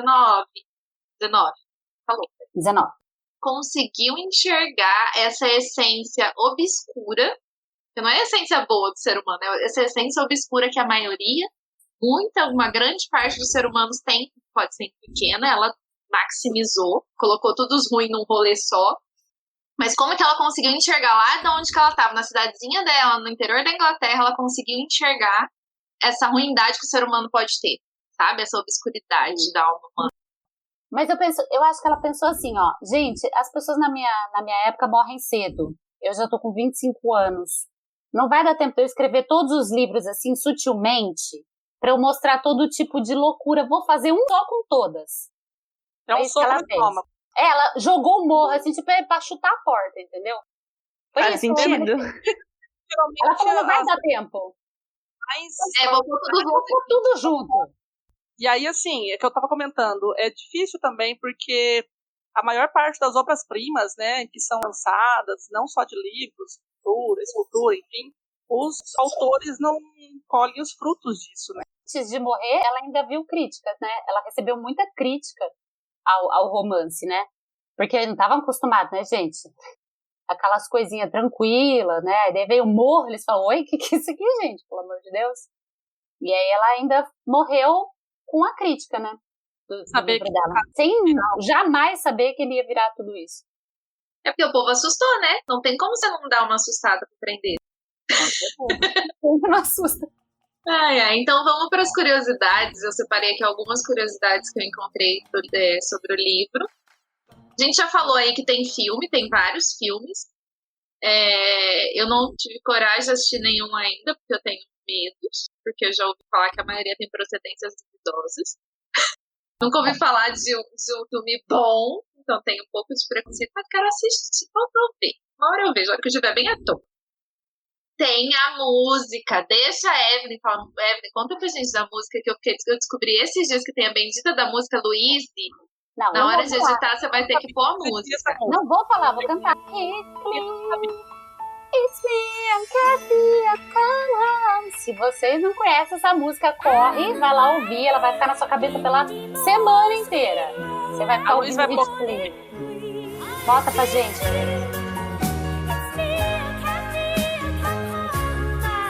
Porque eu não sabia que essa música existia. Esses dias Dona Evelyn falou pra mim, eu falei, o quê? Aí eu fui pesquisar. Aí depois eu fiquei aqui o resto do dia. It's clean, it's me, Cat, igual Ó, tem duas versões, a da Kate Bush. Ela é a Catherine, ela tá assim, possuída, dá medo. Vejam esse vídeo, dá medo. É a Morro dos Anjos Vivantes, esse vídeo, na verdade. É ótimo. É ela interpretando o Morro, maravilhoso. E, gente, a letra é a história do livro. É a história do livro, é muito bonita. A letra é muito bonita. E então, aí tem uma versão... Ai, desculpa. E aí agora eu entendi que a letra tem uma letra, e a letra é do... Eu descobri hoje, antes da gravação aqui, que tem uma letra e a letra é a história do livro. Olha que maravilha. E, gente, tem uma versão do Angra também, dessa música. É Wuthering Heights, né, que é o nome em inglês do livro. Procurem, é muito bonita. Ela é realmente muito bonita mesmo.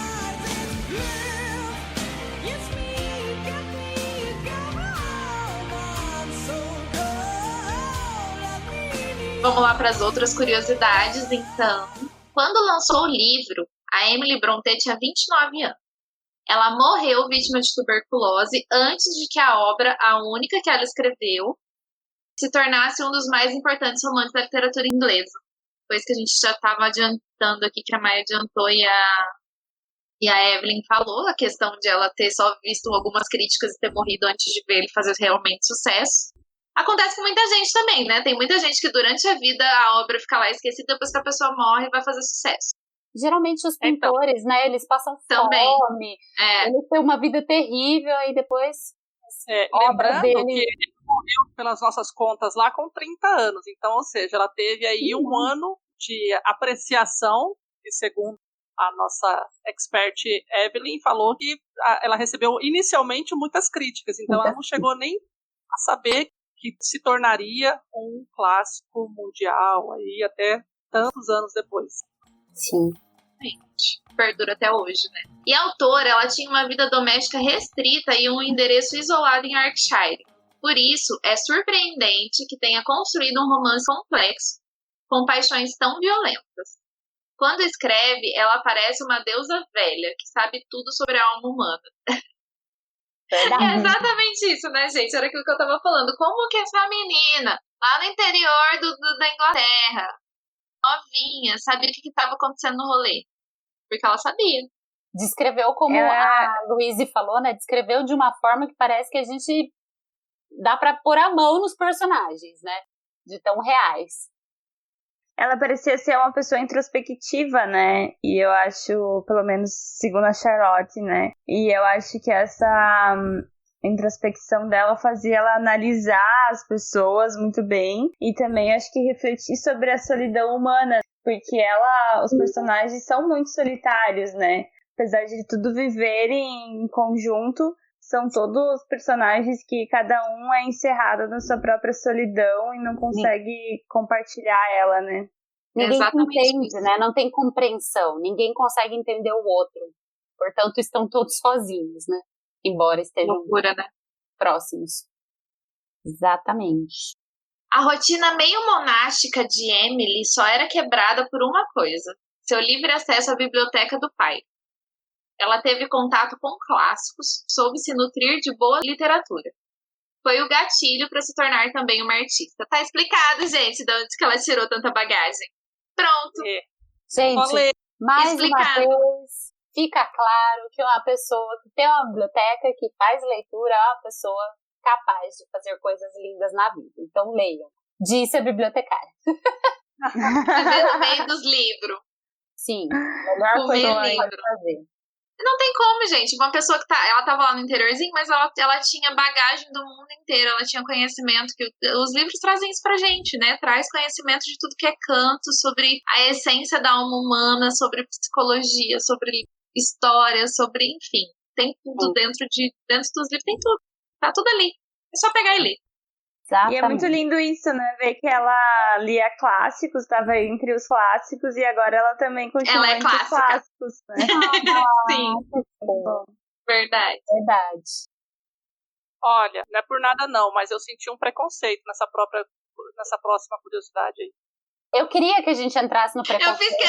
Eu fiz questão de colocar essa, porque o quê? Heathcliff é o personagem mais escorpiano de todos os tempos. Mas ele tem um passado nebuloso, é truculento, amargurado e brutal. Ao mesmo tempo é sedutor, apaixonado, destemido e tremendamente sexy. Eu concordo. Escorpiano, gente. Não tem preconceito nenhum aí, não. É só realidade. Quem tem escorpião aqui? Ah, Dona Maiara, por que você acha que ela tá excluindo? Mas eu amo Eu acho escorpião. assim, escorpiano é intenso. Super intenso. Agora essa coisa de amargurado, não sei o que, não, na verdade, a gente esquece uma ofensa. É verdade. Só não esqueço. No 2 de maio de 1900. Exatamente. No relacionamento aqui é tá assim. Bom. O boy é escorpião, né? Isso é muito bom. Onde você estava no dia 5 de novembro de 1965, às 11 horas da manhã? É isso. Gente, olha, eu lembro muito que eu comi no café. Eu não sou essa pessoa. Eu sou a pessoa que já sabe o que a pessoa estava fazendo nessa época, nesse dia, porque eu sou stalker. A pessoa mesmo se entrega. Exatamente. Aí se a pessoa fala outra coisa assim, safado. Vê muito a mente e o comportamento humano. Esse é o problema. Essa a gente vai ver assim, é isso? Não é não, porque eu sei que não foi assim. É isso o problema. Então, a pergunta é... Só ouvir verdade. Pergunta é... Evelyn leva o cigarro pro Heathcliff às terças e a Maia às quintas? Sim. Certeza. A gente divide o amor pelo Heathcliff. Não tem amor nenhum, não. Não, ele não tem. Só eu que gosto mesmo, Luiz. Aí, tô louca. Eu peguei meu Só marido. ela vai levar cigarro, coitado. Coitado não. Coitadinho, sim. Mar perfeito pra escorpião aqui. Eu já tô no lugar seguro. Gente, quem era ariano nessa história? Quem era ariano nessa história? A gente pode dizer que Catherine era ariana? Porque... Provavelmente. Provavelmente. Não sei. Não combina. Não, mas ela é muito dramática pra ser ariana. Não, ela é muito dramática. Eu não faria esse drama, eu soco as pessoas. Não. Manipulador. Diferente. Deve não ser... sei qual que é o... Gêmeos? Não, Gêmeos é manipulador. Deve ser Gêmeos. Gêmeos é prático. Não, Gêmeos é prático. Oh, meu Deus. Ela já ia falar, vai cagar, Heathcliff, sai daqui. Aí no outro dia, não, volta aqui. Aí no outro dia, não, sai daqui. Aí no outro, não, volta aqui. Mas aí no outro, sai daqui. Não, mas não faz drama. Alguma coisa, gente, mas eu não consigo ouvir a Mai. Mai, Por que vocês não param de falar? Ué? Eu tô tentando falar, vocês não ficam falando. Nem sei o que eu tava falando. Eu só tava falando que eu acho que a Catherine deve ser Ares com ascendente em touro e a Val explica. É bem capaz. Eu acho. Tem um touro aí no drama. Ela se achava. Certeza. Não é Ares ali? Aquele drama ali, aquela novela das 8 ali, gente. Pronto. Mas é assim. A última curiosidade é uma interpretação psicológica do morro, bem freudiana, eu achei bem interessante essa aqui. Sustenta a seguinte tese. Heathcliff é o id, Edgar Linton é o superego e Catherine é o ego. Edgar Linton é a terceira ponta do triângulo amoroso formado por Heathcliff e Catherine. Já ouvi falar desse id. Vamos lá. Id, ego e superego, coisa básica. Id é o seu lado animal. Por isso que é o seu lado sem freio. É o seu lado instintivo. É o que você faz sem pensar. Isso é o Heathcliff. Heathcliff é o lado animal. Id. O superego é a razão, racionalidade. É o que segura o seu id. Entendeu? É a parte que você racionaliza tudo aquilo que você aprendeu que não pode fazer, a sua régua moral. Tudo que você aprendeu, não posso fazer isso porque é errado. Ele controla o id. Então o Lincoln seria o superego. E o ego é a junção dos dois, é o que você é na sua vida, que é uma junção do teu lado animal, natural, instintivo, com o superego, que é o que te freia. Então esses dois juntos viram o ego, que seria a Catherine. E foi isso que eles quiseram dizer, assim, numa análise bem freudiana, totalmente freudiana essa análise. Legal. Eu achei, faz sentido, e faz sentido mesmo porque o superego dela nunca conseguiu segurar o id. Ele era fracotinho, ele apanhou do Heathcliff até. Então, é por isso que ela era louca. É por isso que o ego saiu daquele jeito. O superego não fez o trabalho dele. O superego não fez o trabalho dele, que era que não deu segurar. O id foi mais forte. Sai daqui! Pá! Mas faz todo sentido, eu adorei essa. Nossa, eu achei o máximo, porque eu acho que é exatamente isso, gente. Heathcliff é quem? É totalmente o lado animal, louco, possuído, e tá todo mundo louco. Exatamente. Tá, eu tenho alguns comentários pra fazer, porque esse livro me lembrou de duas obras. Uma delas, na verdade, eu só ouvi falar, porque eu ainda não li, mas é aquele personagem de Shakespeare, que é Caliban, que é um personagem que, enfim, é um selvagem, como se fosse, entre aspas, né? Ele vive nas Américas e tal. E aí ele também, ele é, enfim, um selvagem, tem todos esses aspectos animalescos que a gente estava comentando aí sobre do Heathcliff. E ele também, né, nessa história do Shakespeare, tem um embate com o lado civilizado que vem. E aí também tem histórias de vingança e de coisas desse tipo, assim. E que daí tem essa relação com o selvagem e o civilizado, né? Esse embate aí que eu acho que estava bem alta no século XIX. Ou talvez Emily tenha puxado lá a referência do Shakespeare. Pode ser. E aí o que me lembrou também é a obra do Colecionador, porque o Colecionador eu li, que tem, né, o Caliban, né, o apelido. Sim, e é também com o selvagem versus o civilizado, né, que é o embate entre o sequestrador e a sequestrada. E aí também tem quase uma história de vingança aí, ele nunca ter sido visto por ela, né, e também ela era tipo de outra classe, então meio que também teve essas diferenças de classe. Muito boas referências. É porque ele se sentia diminuído diante dela e da insignificância dele, das oportunidades que ele não teve, aí para se vingar dela ele acaba sequestrando a moça e tudo mais. Faz uma relação. Achei interessante. Ele era psicopata, no caso, que não deixa de ser uma analogia com Heathcliff, que também era meio psicopata. Ele tinha obsessão na menina. Eu amo, mas eu tenho que dizer que é verdade. É psicopata, gente. Vamos aí, traduzir o que é um psicopata. Só uma complemento a essa peça do Shakespeare que fala que tem Caliban. O nome da peça é A Tempestade. Pra quem quiser procurar aí. Já quero. Também quero ler. Aquela que eu fiquei sem vontade de ler, depois de ler Admirável Mundo Novo, que eu não aguentava mais ouvir falar dessa tempestade. Ah, é verdade. Fala mesmo. Pra caramba. O tempo inteiro. Nossa, me deu ódio. Mas eu quero ler um dia lerei A Tempestade, mas eu tomei uma overdose de Shakespeare ano passado. Mas peraí, deixa eu só... Porque eu ouvi hoje o outro episódio de vocês. Pelo que eu entendi, Shakespeare não existiu. Então, de quem? Não, eram várias pessoas, e aí, sob o pseudônimo desse ser criado, que era o Shakespeare. Alguém que escreveu, tá aí. Alguém aí escreveu, tá bom. Entendi.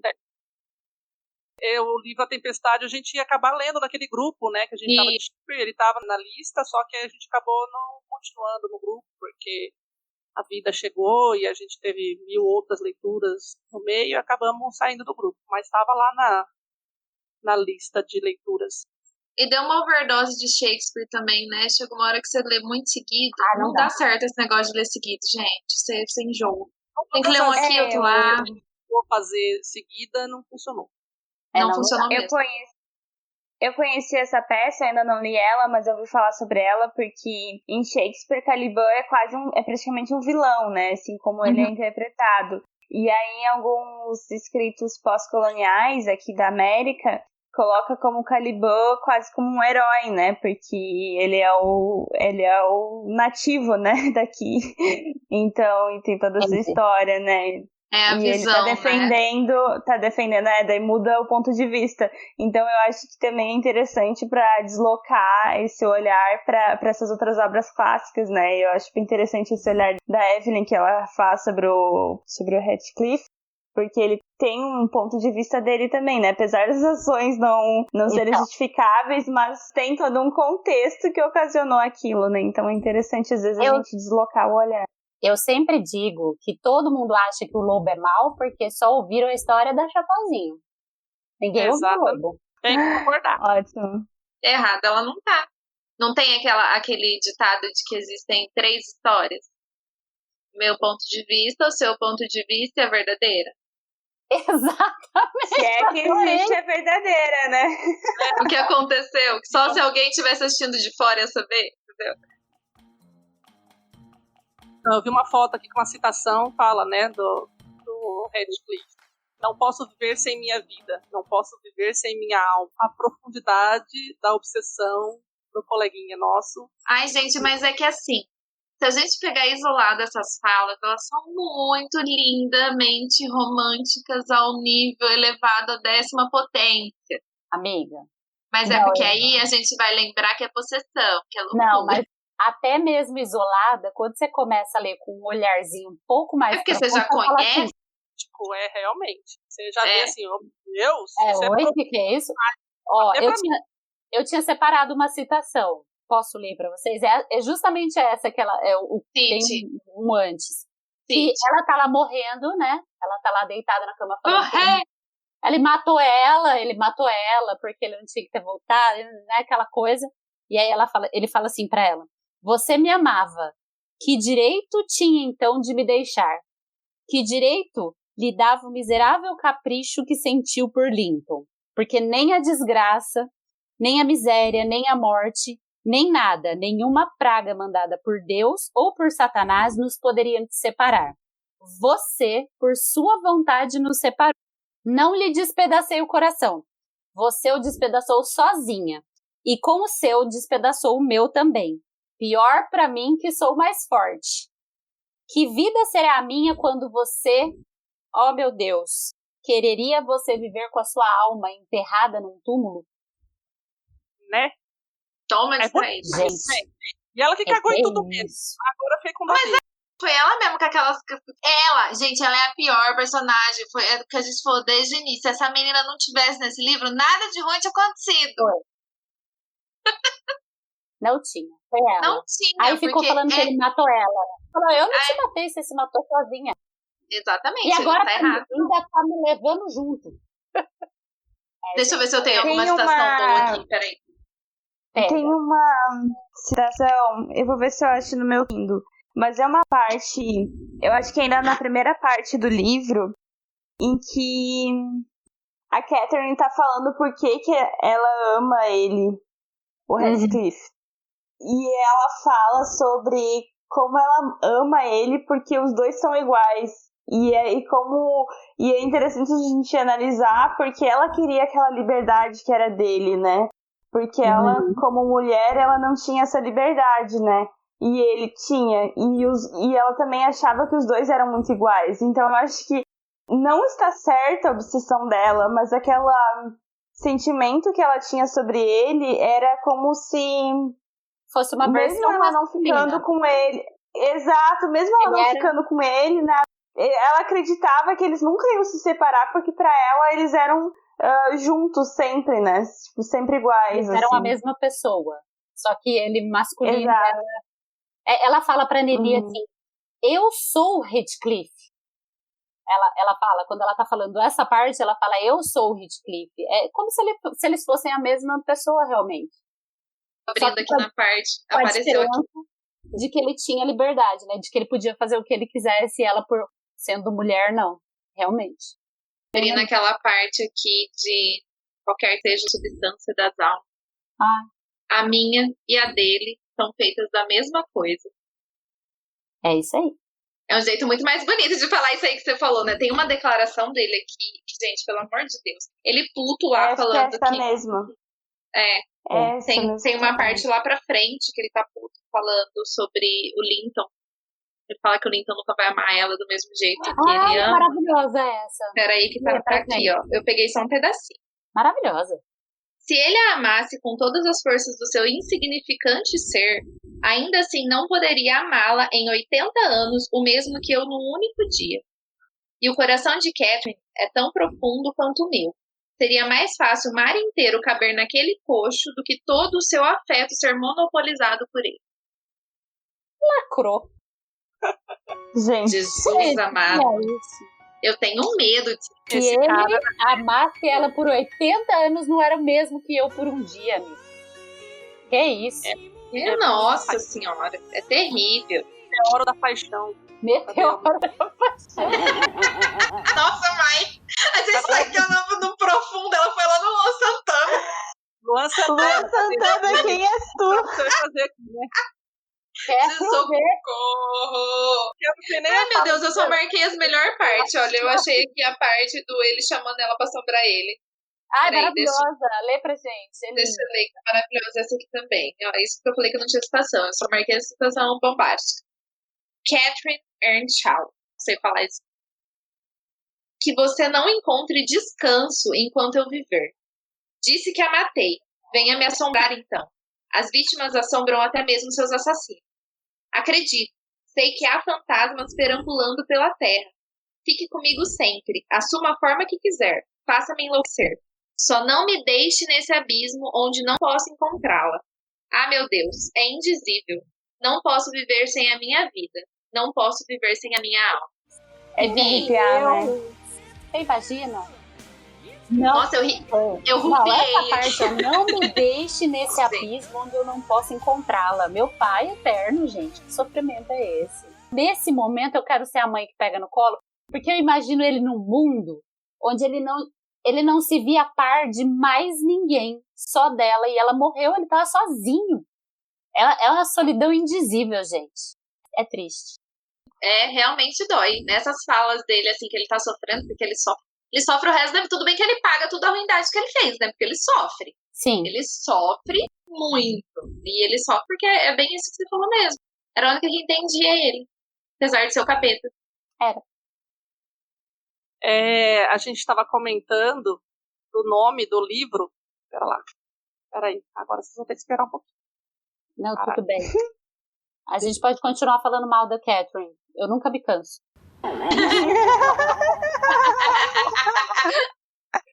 Não, isso realmente, porque gente, que mulherzinha. Nossa senhora. Ela é tudo de ruim que uma pessoa pode ser. Exato. Entendeu? Você quer descobrir o que não ser na vida, é só você ler esse livro e falar, não vou ser nada do que a Catherine é, do que ela for. Não posso ser assim. Você não pode dizer pra mim que eu não vejo algum defeito no Heathcliff. Eu vejo. O amor dele pela Catherine. A única coisa ruim que ele tem. Voltando aqui. Pois é, né? Então, a gente estava comentando no começo do episódio sobre os títulos, né? O espanhol, o título em português, o título em inglês. Em Portugal também é o Morro dos Vendavais. E eu estava olhando aqui agora, procurando as capas aí dos livros, dando uma olhadinha. Obviamente que a gente fica aqui sempre no Google, trabalhando enquanto a gente conversa. Eu vi o título em francês. E eu achei muito lindo. Deve ser lindo. Melhor que Cumbres Barrascosas. Espanhol aqui mesmo na minha cara, vocês têm certeza? Eu sabia. Eu tô quieta aqui na minha, tô quieta. Eu sabia que a Thaís ia chiar, mas olha, eu vi inclusive tem uma capa bonitinha aqui, ó. Depois eu mostro pra Evelyn. A tradução em francês fica Les Hôtes de Olivant. Olivant. Chique. Les Hôtes de Olivant. Ah, meu Deus, eu gostei. Volta e parece vento. Achei bonito. Fica o Morro dos Ventos Uivantes igual, a mesma coisa? Eu acho que fica assim pra lá. Ó, o fato é que agora vou ter que comprar uma edição em francês. Fia, você vai comprar. Se tiver em árabe, você vai comprar. Se tiver em alemão, você vai comprar. A tradução do tiver, Google ficou esquisito. Ficou tipo os topos do arremesso, mas tipo, não é Ficou bem mais bonito que os cumbres mesmo. Gostei, os topos do arremesso. Gostei. Ó, o topo do Gostei. arremesso é a gente jogando a Catherine da janela, do morro, a gente jogando ela. O topo do arremesso, que devia ter sido feito com vários personagens desse livro. Essa não é um morro, joga todo mundo no morro abaixo. Joga lá, povo. Dá uma de Nazaré, só que em vez de escada é um morro. Exato. Topo do arremesso, adorei, gente. Não, mas acho que não é isso não. Acho que isso é tipo o topo dos ventos, dos vendavais também. Ah, tem que ter vento, tem que ter vento. A tradução Morro dos vendavais. é La Colline devant Ourlan. Ai, que lindo, gente. La Colline Devant Long. Eu Sempre fanho. E com biquinho, né? É. Eu não ia conseguir falar assim o tempo todo, ia doer. é que eu sou curiosa, eu gosto de ficar vendo. Aí eu Não, ver é aqui. legal. Que é italiano. Veja em italiano. Não, nunca Ninguém vi. aqui fala italiano pra fazer a pronúncia certa. Ululante. Como? É o quê? A mãozinha, fala. A mãozinha. La Colline Assim. ululante. Ululante. Ululante. Eu entendi ululante. Nossa, deu pra entender nada, você falou. É isso mesmo. La Mas Colina della...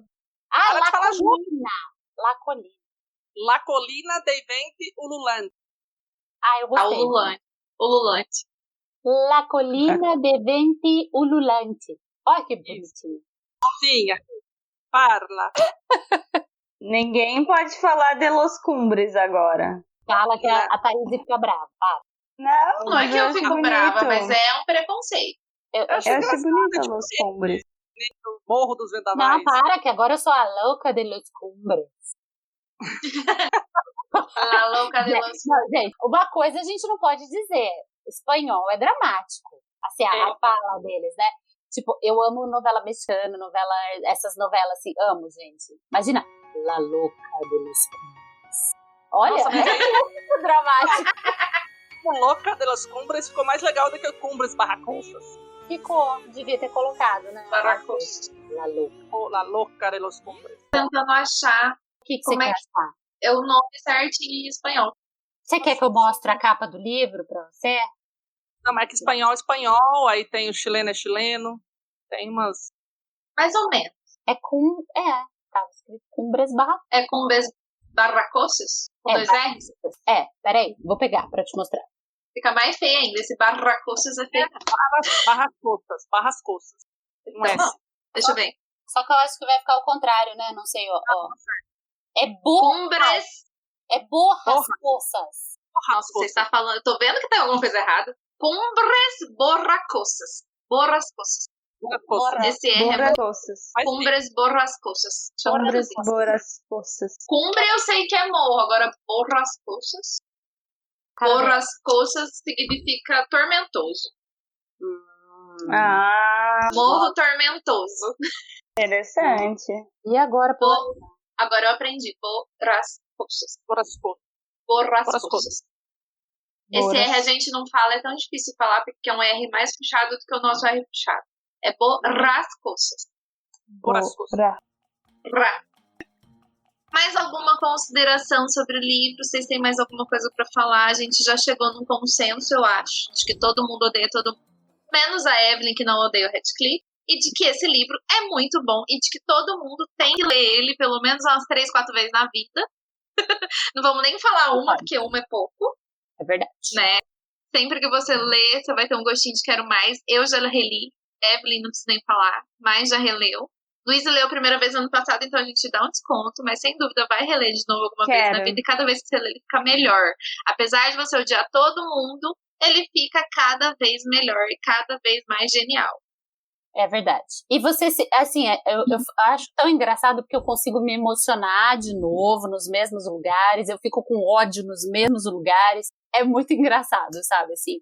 Você relê e continua com a mesma emoção como se fosse a primeira vez. É bem bacana. Emily. Aí uma coisa que eu queria falar é que eu percebi na Charlotte também que todo mundo fica meio com medo de ler porque é um livro, né, um clássico, a linguagem vai ser difícil e tudo mais. E acho que você falou também, Thaís, que é um livro que você pega e não dá pra parar, gente. É aquele livro que você não quer largar, você quer continuar, sabe assim, você quer ir até o final. Eu senti isso com Jane Eyre. Eu falava, eu vou levar no banheiro, que não vai dar pra parar de ler. E com o Morro, toda vez que eu leio também, se não me parar, eu vou até o fim. Então não é uma linguagem difícil, gente. Pode ler tranquilo. E é uma situação que a gente até que já comentou nos alguns episódios anteriores e tudo mais, que é essa sensação mesmo que as pessoas têm de clássicos serem difíceis, mas não, a linguagem é super tranquila, acessível, é como a Evelyn falou mesmo, é uma contação de histórias, é uma personagem que está contando a história desses personagens odiosos, mas é muito tranquilo, a escrita é muito, não vou dizer simples, né, mas é bem acessível ao que a gente está acostumado a ler por aí. Então, é de fácil leitura, é de fácil compreensão. Não vai ter nenhuma palavra muito rebuscada, muito difícil, não vai ficar buscando dicionário, não vai ter sentenças complexas, nada disso. Então, é um livro que é bem acessível nesse sentido e vale a pena, concordo aí com tudo o que a Evelyn falou, dessa sensação mesmo de não conseguir largar o livro e de saber mais, ela vai contando a história, então você vai se envolvendo daquilo, parece que está contando para você, e é bem gostoso mesmo de sentir de novo, né, essa profundidade dos sentimentos deles e ao mesmo tempo compreender também toda essa profundidade, sentimento, intensidade de tudo que eles passam ali nesse local ermo chamado Las Cumbres Borrascosas. Aí a gente não falou do finalzinho, mas ele tem ali um rainho de sol, assim, lá no finalzinho, assim, quase nas últimas. É uma redenção, né? Abre assim um pouquinho as nuvens e passa um negocinho de sol, assim, que é a Catherine, a filha, né, a segunda Catherine, com o Harrington, né, e que eles, teoricamente, a gente acha que vai ter ali um romance entre eles, e eles vão ser um pouco menos infelizes, né, gente? Porque felizes não dá pra falar felizes nesse livro. Eu acho que não vai colocar não, mas a gente pode falar... Feliz é muito forte. Mas eu acho que pode falar assim, que tem um rainho de felicidade ali, no sentido de não, um rainho de esperança. De um pouquinho de afeto ali, né? Sim. Entre os personagens. Então, assim, não é, né, você não termina o livro assim com aquela sensação também de nossa, vou morrer, né, que livro terrível, porque ele dá essa esperança, essa luz aí no fim do túnel. Essa possibilidade de redenção, né, achei muito incrível esse final, fiquei feliz porque já estava desesperançosa com a situação do Harrington, e eu vou dizer que eu não odeio o Harrington, porque eu gosto muito dele, acho que ele foi muito judiado em todo o livro, e finalmente acontece uma coisa boa na vida dele. Sim. Então fiquei muito feliz, e como uma leitora de primeira viagem do Morro dos Ventos Uivantes, gostaria de dizer que foi muito boa experiência de ler quase todo ele junto com vocês e também de conversar agora sobre esse livro aqui no podcast, no episódio. E espero que quem ainda não tenha lido esse livro leia pela primeira vez e o redescubra em outras leituras também. Porque eu também pretendo ler de novo em algum momento. Uma excelente descoberta de novas emoções. A Emily Brontë nos presenteou com essa obra muito, muito, muito boa. E rica, né? A gente tá aqui falando faz tempo, há horas aqui, e se deixar vai ficar aqui até amanhã, né? Se não falar, vamos parar, não para, nunca mais. Inesgotável, né? É incrível. Exatamente. Ai, gente, eu só tenho a agradecer pelo convite, muito feliz de estar aqui com vocês falando do meu livro favorito, pessoas tão queridas, e falando do meu livro favorito da vida, foi uma delícia. Como a Thaís disse, eu ficaria aqui, gente. Eu entrava madrugada falando aí do Heathcliff. É que o povo não vai aguentar mais ouvir a gente. Falando Aí a gente tem que terminar. Ó, falando bem do Heathcliff e metendo a tralha na Catherine, pau nela. Sai dessa casa, menina. Chega. Hoje é dia de paredão, isso aí. Eu acho que é isso, gente. Rejeição. Votem pra ela sair, por favor, gente. Por favor, gente. Pela saída de Catherine, eu voto... Sim. Hashtag ela não.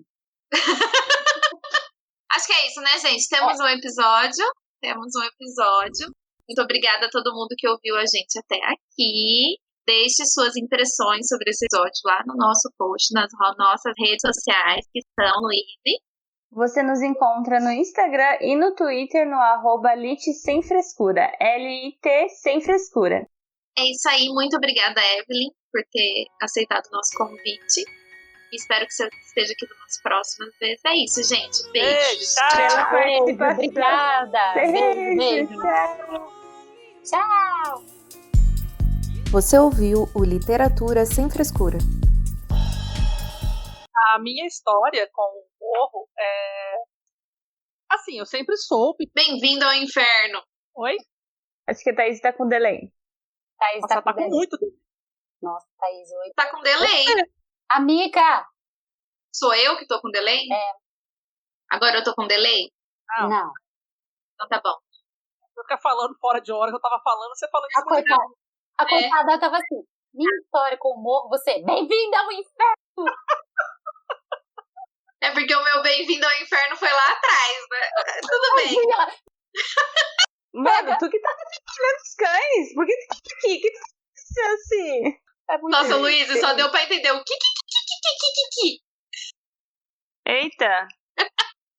Gente, 1 minuto que a Mama Cat está enlouquecida. Peraí, que o negócio aqui, ó. O Hitcliff Ela tá entrou pulando nela. aí atrás de você faz tempo já. Gente, outro dia eu tava trabalhando, ela pulou em cima do notebook, assim, ó, fez blaf. Ela tem uns 5 minutos de Hitcliff, sabe? Assim, entra um entendi. negócio nela, assim. Eu vou matar aquele gato Tem ali um atrás. gato derrubando Ele livros. Olha lá. livro, vou matar. Olha ali. Aonde ele se enfiou.